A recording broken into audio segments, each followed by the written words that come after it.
Chapter 8.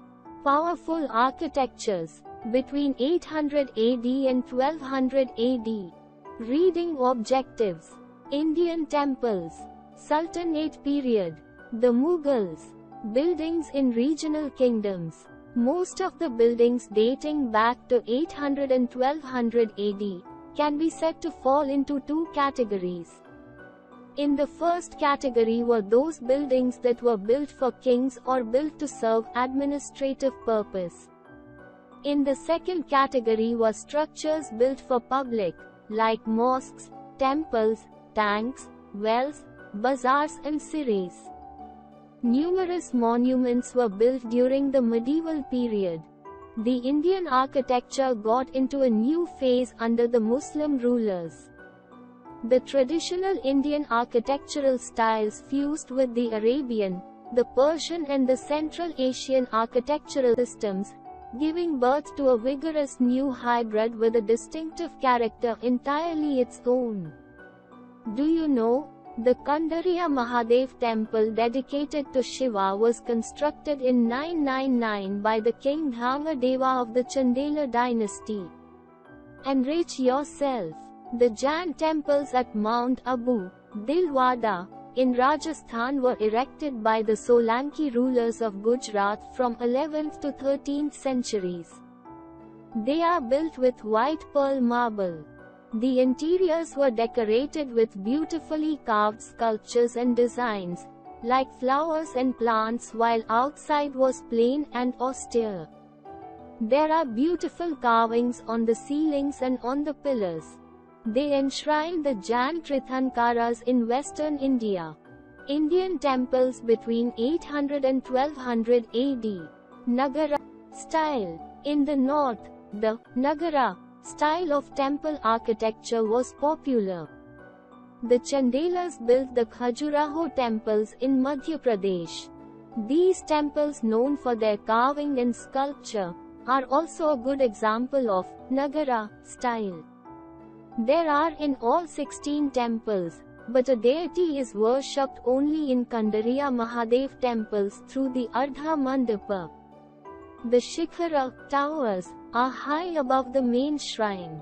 Among the temples of Orissa, the Muketeshwar temple and Lingaraj temple at Bhubaneswar, the Sun temple at Konark and the Jagannatha temple at Puri are some of the most splendid examples of Nagara style of temple architecture. It is built in the Ratha design and is a masterpiece of Odisha's medieval architecture. The North Indian kings mostly worshipped Vishnu and Shiva, thus, these temples were dedicated either Vishnu or Shiva. Dravidian style. The Cholas were great builders of temples. Their style is known as the Dravidian style of temple architecture. The Brihadeshwara temple at Tanjore was built by the great Chola ruler, Rajaraja I, dedicated to Lord Shiva, in 1011 AD. It is known for its spacious courtyard and massive tower. The gateway of the temple was called Gopuram. The room where the idol or shrine is housed is the Garbhagriha. The mandapa was generally situated in front of the main shrine. On the top of the shrine was a tall tower called Shikhara. The priests taught children in temple courtyards. Thus temples during the Chola period were the central of social, economic and cultural life. Power architectures. Sultanate period. The rulers of the Delhi Sultanate built mosques, palaces, forts, tombs, gardens and baulis. The cheaper grey stone were used to build them. The Turks and the Afghans brought new styles and techniques of architecture. When melded with the existing Indian styles, they gave birth to the Indo-Islamic style of architecture. They built palaces, mosques, forts and towers in the Indo-Islamic style.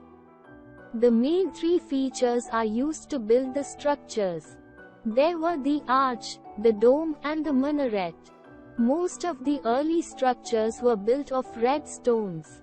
The buildings were decorated with floral, geometric designs, and verses from the Holy Quran were also engraved on some of them. In many structures, many Hindu motifs, like swastika, lotus and bell were used. The Delhi Sultans built many monuments.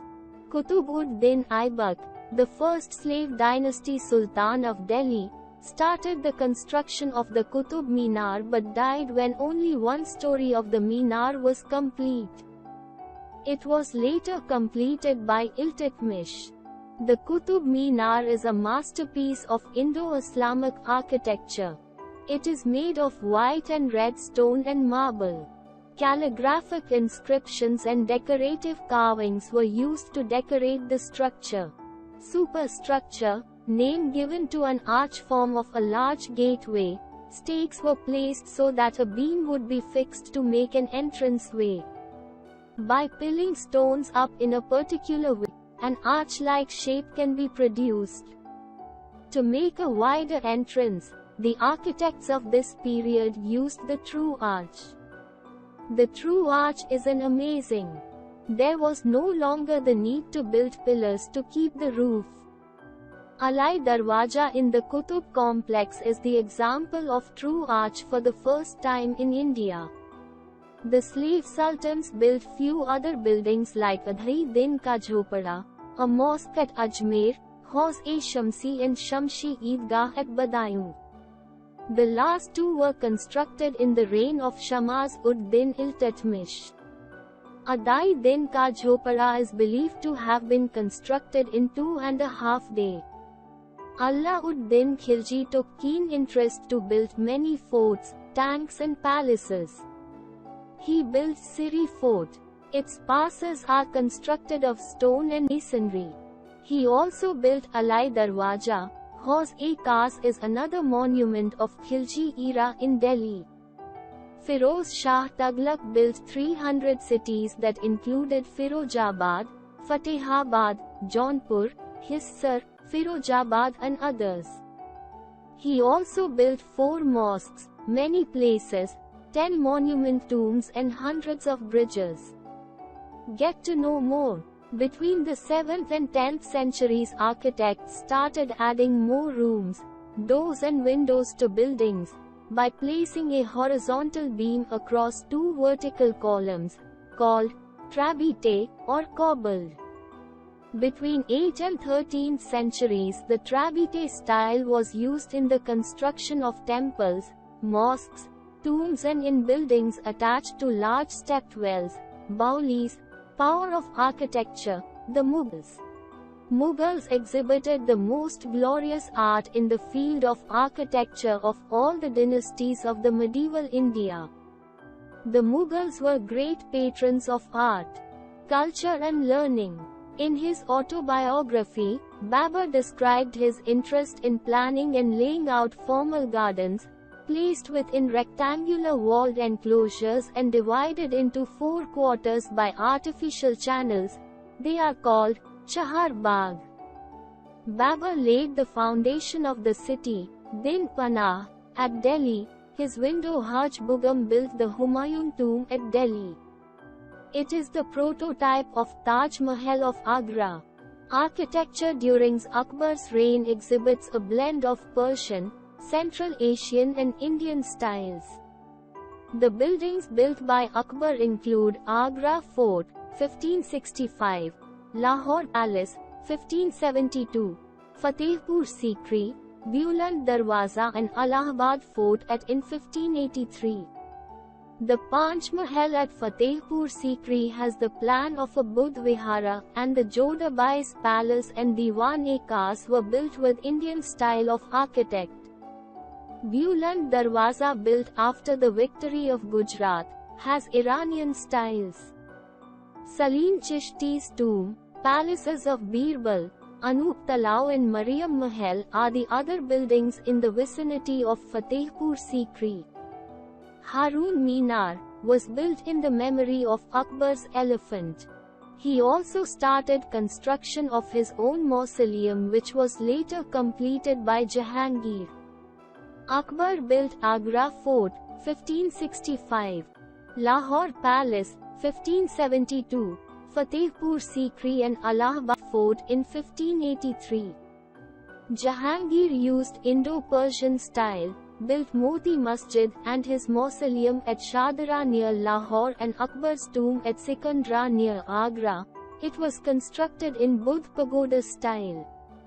In 1628, Noor Jahan built the tomb of her father, Itimad-ud-Daula at Agra. The building was made of marble with floral designs. These designs were made of semi-precious stones. This method of decoration is known as pietra dura, which were used for the first time by her God-gifted architect, Shah Jahan. Shah Jahan is believed to be the real architect of the Mughal architecture.